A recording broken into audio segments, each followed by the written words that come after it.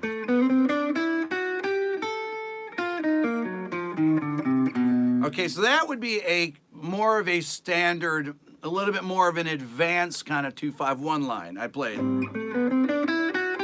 So I use the 6th on the 2 chord.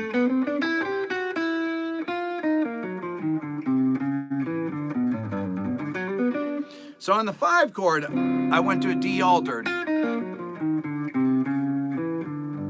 And I went to the sharp 11 on the downbeat of the 1 chord.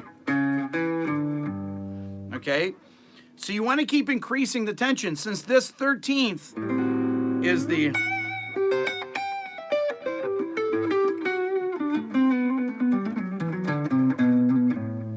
the most tense note on that 2 chord, you've got to go to a more tense scale, right? So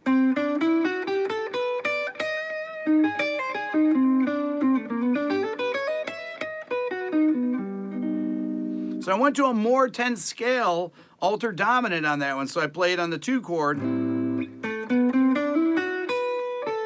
I used that 13. And then I used that on the 5 chord.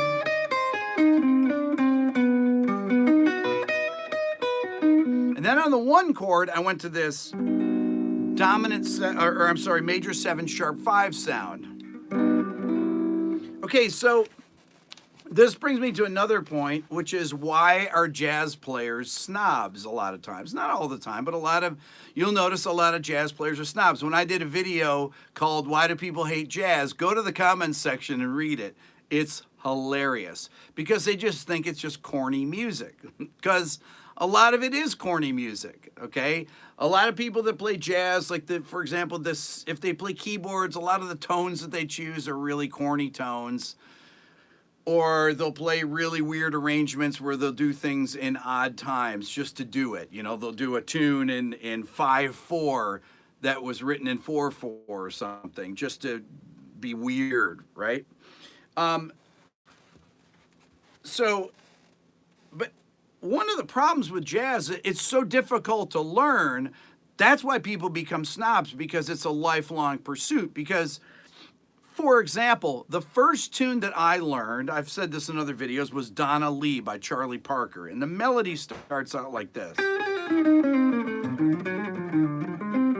That's the first lick in it. Okay, that's how it starts out then.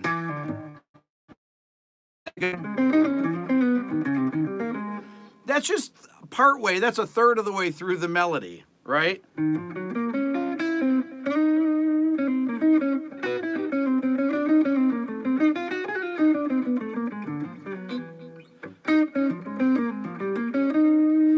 So I'm about halfway through the melody. The melody kind of ends like this.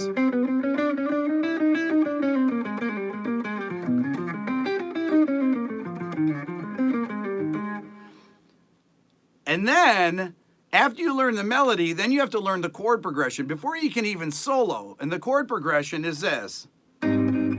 So starts in A flat major 7.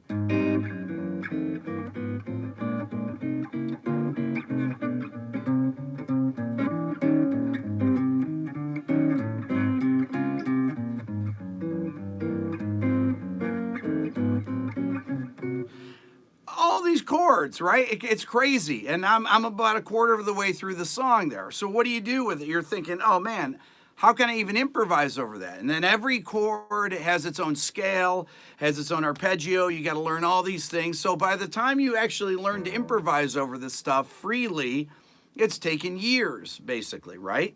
Because it's a language that you're learning. You're not going to go and learn German in a week, okay? Yeah, you can learn how to play a basic minor pentatonic scale and play over blues, but you're not going to sound like B.B. King. You need a lifetime of pain to sound like that, you know? You need to have, there's so many nuances and things like that that are beyond something that you can just learn immediately, okay?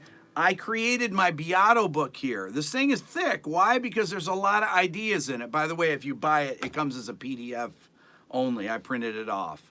RB 120. That's my shameless plug. That's actually the only way I make a living on here. That, and if you buy my coffee mugs. So then you say, okay, well, how do I learn how to play jazz then? And why, you know, what, if you don't learn the lick, well, how do you learn it then? Well, the thing is that you actually have to learn vocabulary somehow. You can't learn a language without learning sentences or how they're put together. And that's where the vocabulary of jazz comes. Now, it's far better than playing this. Now that teaches you how to resolve to the third from the flat 7 of the 2 chord to the third of the dominant chord, okay? But it doesn't really teach you phrases, and phrases are really what makes phrases are what makes people's playing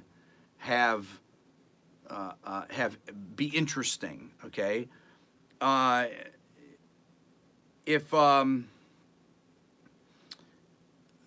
So if I'm playing over Donna Lee, for example, 2, 3.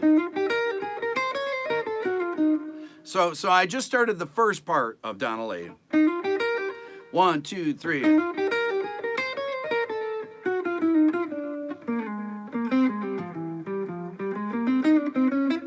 Okay, so I started out and I played 1, 2, 3. So I went from the I went to the flat 9, or to the third, and I made a complete phrase. I went to that B flat chord, end of my idea. Then I'm going to pick up my next idea in my improvisation.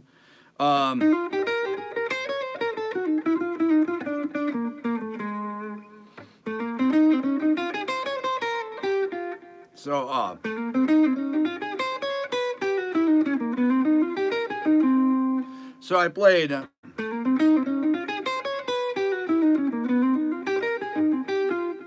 on the B flat minor 7 chord. Then I went to this note. And I went to the third of the A flat major 7 chord. So I'm using these guidelines, these resolutions. I'm trying to resolve these things kind of like the other lick, as we're going to call it, the corny lick. I'm using those principles of resolving flat the 7th of the 2 chord to the 3rd of the dominant chord. These type ideas really come from the circle of fifths. I have a video on here called the cycle of fifths, I think I call it. But I play through a series of dominant chords.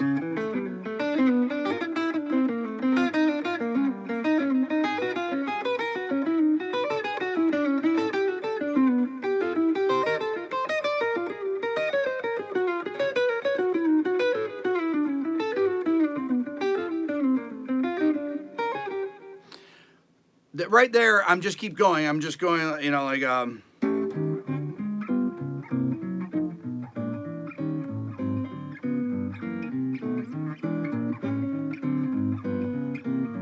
that's what I was playing over.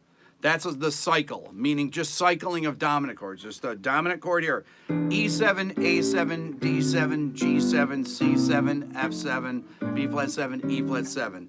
And I'm playing, let's say, if I start E7, I'm going to start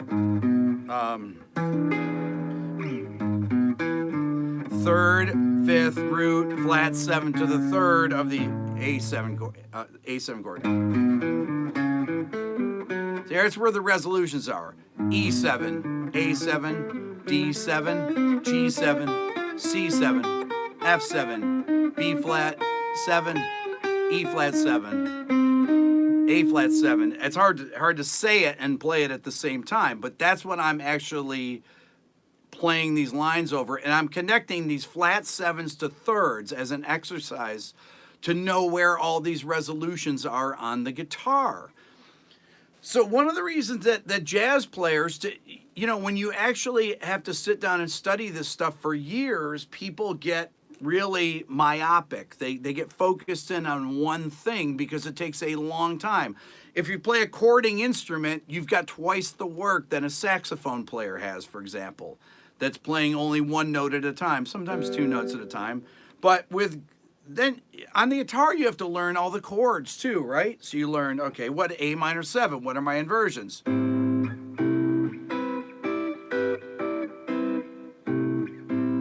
D7. Or D7 flat 9.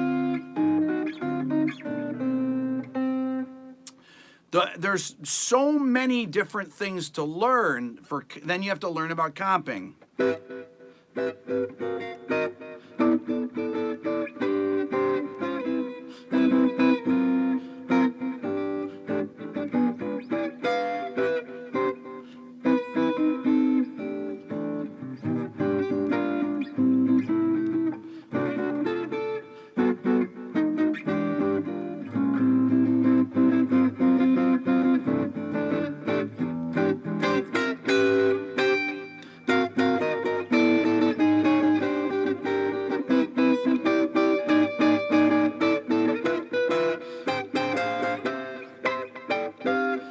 I mean, all these different chord voicings you got to know, right? You got to know all these inversions. You got to know drop 2 voicings, drop 3 voicings, drop 2 and 3 voicings, drop 2 and 4 voicings. That's if you really want to know the guitar well. All this stuff is in the Beato book, by the way. Okay? Then you got to learn all your arpeggios and scales all over the place to negotiate through all these chord changes. You got an A minor 7th chord. Well, what does that mean? Well, it could mean A Dorian. You got to learn A Dorian all over the neck.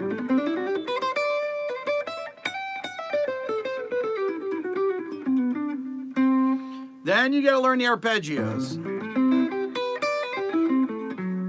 Then you got to learn the 5-chord arpeggio. Then the 1 chord.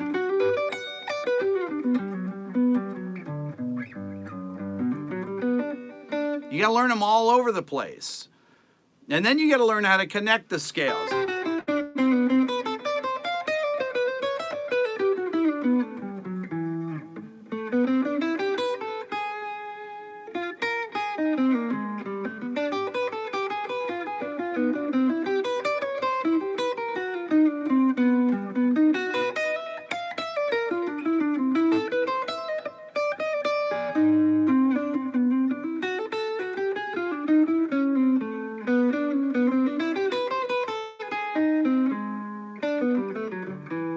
Okay, so I'm connecting. I'm playing 5, 1, 6, dominant.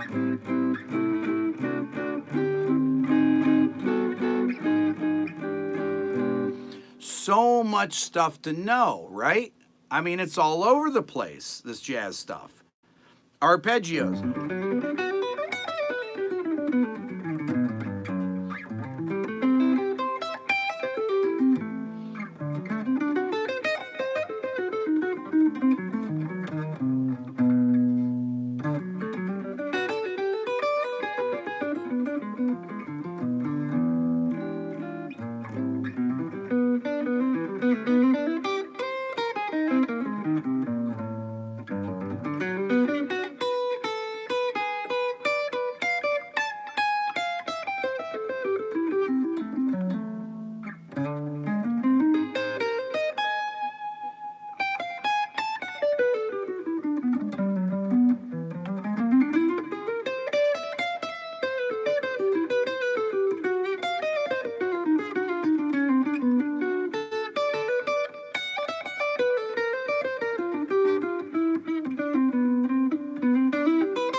A lot of thinking going on there, right? I'm hearing, I'm listening, I'm trying to find these, I'm trying to put a puzzle together just in order to make these chord changes and make the listener be able to hear. You can hear where the chords are changing here, right? I mean, it starts to get really complex, which is why people study jazz or play jazz their whole life and they never go back and play rock.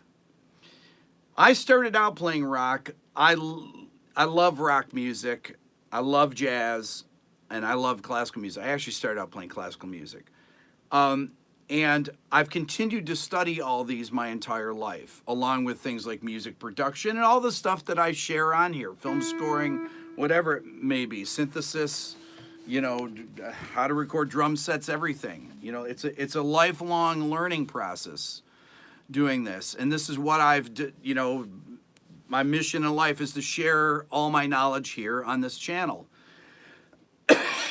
And try not to be a jerk when I'm doing it, when people tell me about how I should,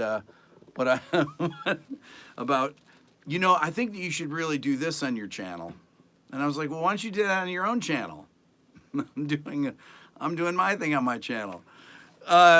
Okay, questions here. I'm going to move this closer because I cannot see anything here. You guys are the best too. Okay, question. Let's see here. Man, I can't read these things. Coupon code RB120. That's the coupon code for today. 20% off everything in my store. Yeah, so the lick, you know, the memes are funny and stuff, but the lickification of jazz is really, I think, led to the to its kind of disfavor in popular culture. That's one of the things. My book is a good resource for any kind of music theory. It starts basic and gets very complex, but it starts out with what an interval is. And then you take intervals and how do you build chords? What are the scales that go with those chords? What are the scale degree names? Why is it called the tonic, the one chord, and the four chord is called the subdominant, and the five chord is called the dominant. You learn those names. Thank you, Tommy, very much. Appreciate that. Okay, let's see. Where would you say is a good place to start? Oh man, these things move so fast. Start as an artist on the internet. I would start, honestly. I would start doing. I would start doing this.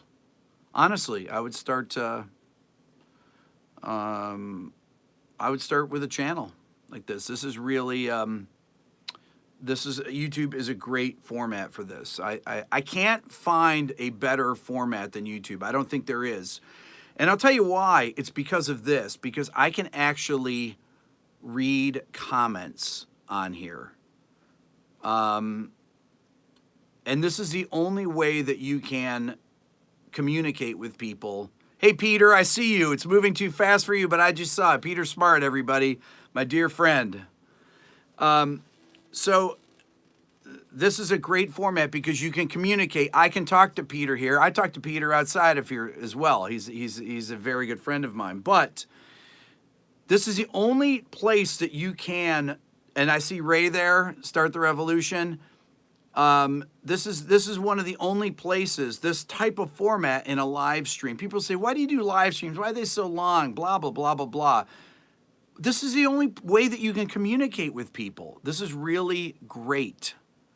This is really great to do because you can actually take people's questions in real time. You can't do that on any other format. You can't do that on, you can watch Jimmy Fallon or Stephen Colbert or any of the late night shows, but they're not taking your questions typically, you know? Talk shows don't take your questions. Here, I can take anyone's question anywhere in the world. Please do Rock's Greatest Keyboardist. I will do Rock's Greatest Keyboardist. And you guys know, those of you who watch my singer one, that I choose particular people sometimes just to tweak people's, because I know that they'll freak out about it. So I always throw one oddball thing in there so that people will on the bass. I'll tell you, I know I'm jumping around on the bass one. I picked all the ones that I thought, oh, these all need to be on here, and everybody's like, oh yes, the bass one's really complete. But on the vocal one, I was like, I'm gonna throw in a couple oddballs just to piss people off a little bit, so that they, so that they will get mad at me. So, anyways, I'm not going to tell you which ones that I did that or which one I did that on, but I always got to leave somebody off if you're gonna, because it's gonna it's gonna piss people off, and I love that. I hate to say it, I do. Okay, I see some names there. Let's see.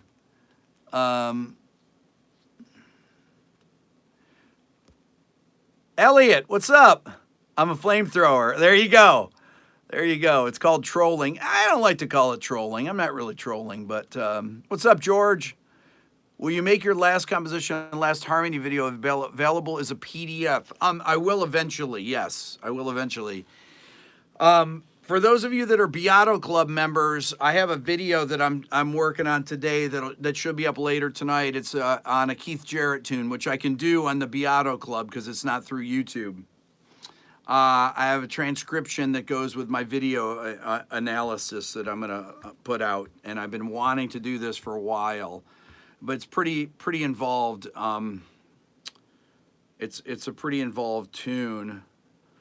It's really interesting to see what Jarrett plays in his improvisation. We'll talk more about it on that video. Okay, this is going really fast here. Did my love for jazz ever make me shun popular blues, rock, contemporary music? Absolutely not. It did not.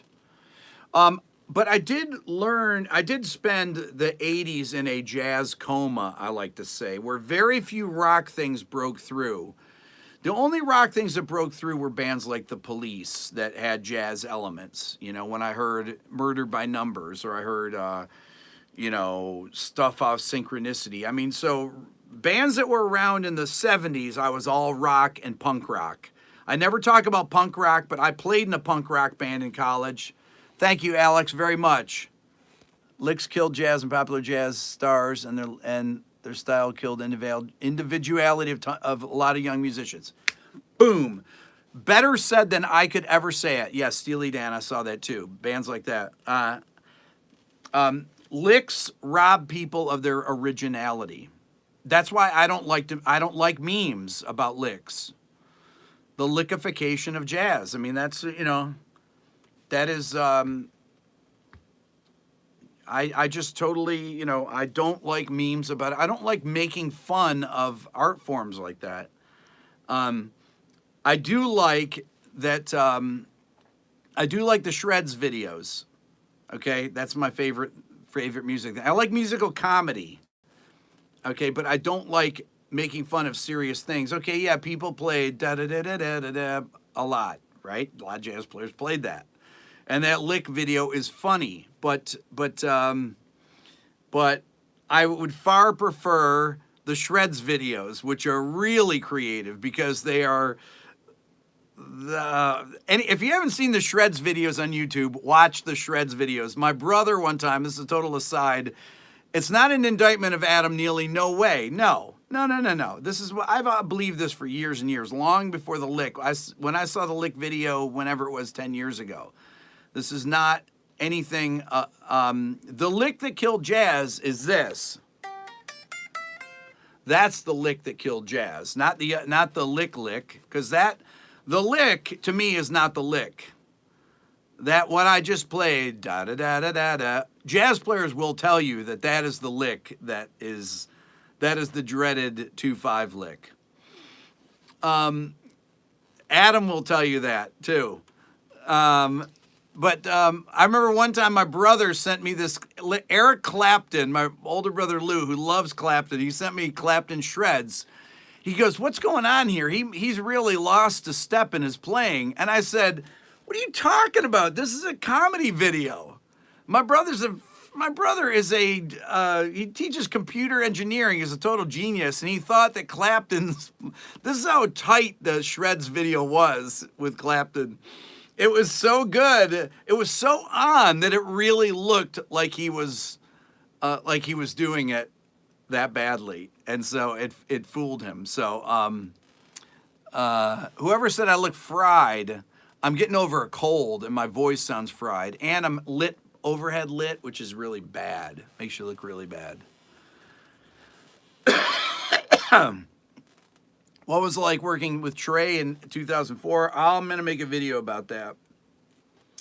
I'll make a video about that. I spent 4.5 months with Trey in 2004.